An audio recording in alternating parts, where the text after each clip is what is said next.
Going to use a 7-day moving average to look at the new cases, and these are cases that they've recorded and sent to the statistics to show here.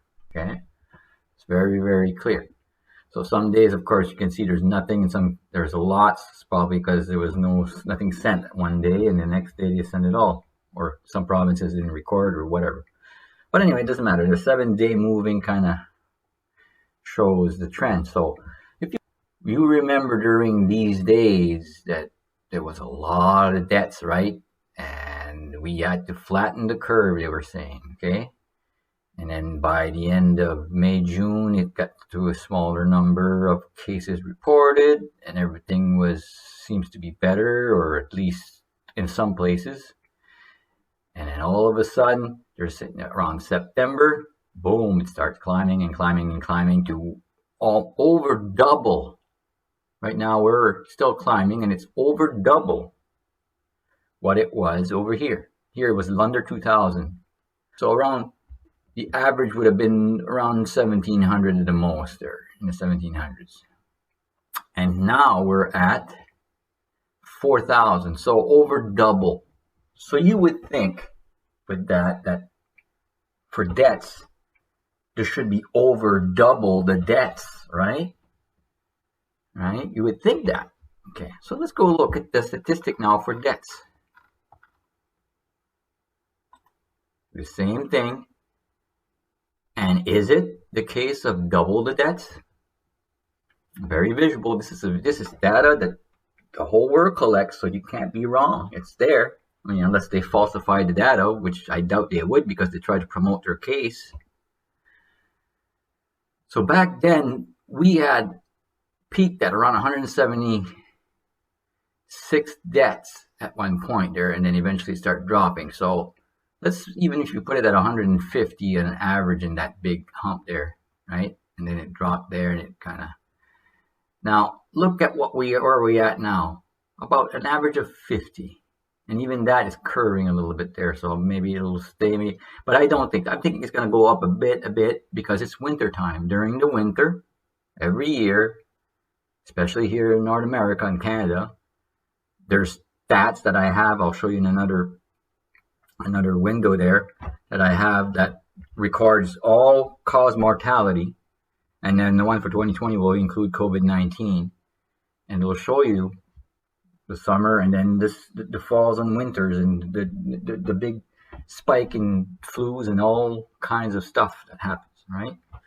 So, in other words, you would think from the previous one here, you would think that looking at this, you have double the debts, but instead, you don't have double the debts.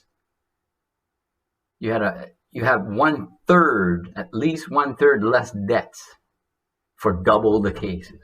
If you look at this, it's about normal for flu season. It's part of the flu season. And then I'm going to look at another drawing here. And this is a very interesting one. It's excess mortality during COVID-19. The raw numbers of debt from all causes compared to previous year. Okay, so all causes of debt, because there's many causes for debt. Now, of course, in 2020, they can only go to, because everything's not reported. But if you look at this for 2020, we had a big bump there during the March, April, May time, right there. But if you look at the average, okay, so we were above average during that time, all right? But if you look now at the 2020, currently what's reported, we're below average for debt reported during the summer.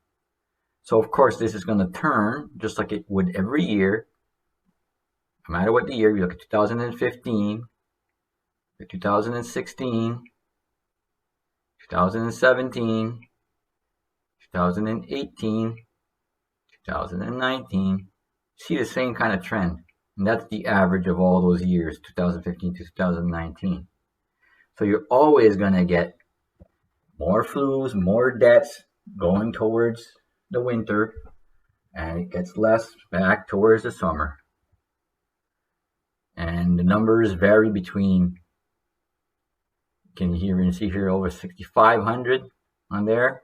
And even with the COVID deaths that we had, it didn't pass that point over 6,500 too much, a little bit over, right? So it would have been 66.25, and there at that point, there in January 2018 was 6,630 there. You can see those are the highest point. So it's unfortunate, yes, that we had that there. It was a late in the 2020. It looks like we were low, and then we got that peak. So yeah, that was unfortunate. It was just a bad, also at a different time than usual.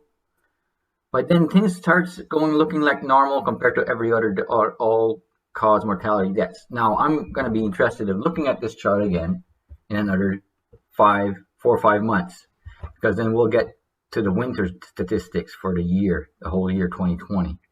And my guess, from what I can see, and it shouldn't be if it's anything above the average, it shouldn't be much more above the average than the worst years. Okay, that's what I'm thinking now. Okay, the points that I'm making is that 2020, besides the big jump there, is gonna be probably an average after that for the rest of the year. That's what my predictions are. It'll be an average.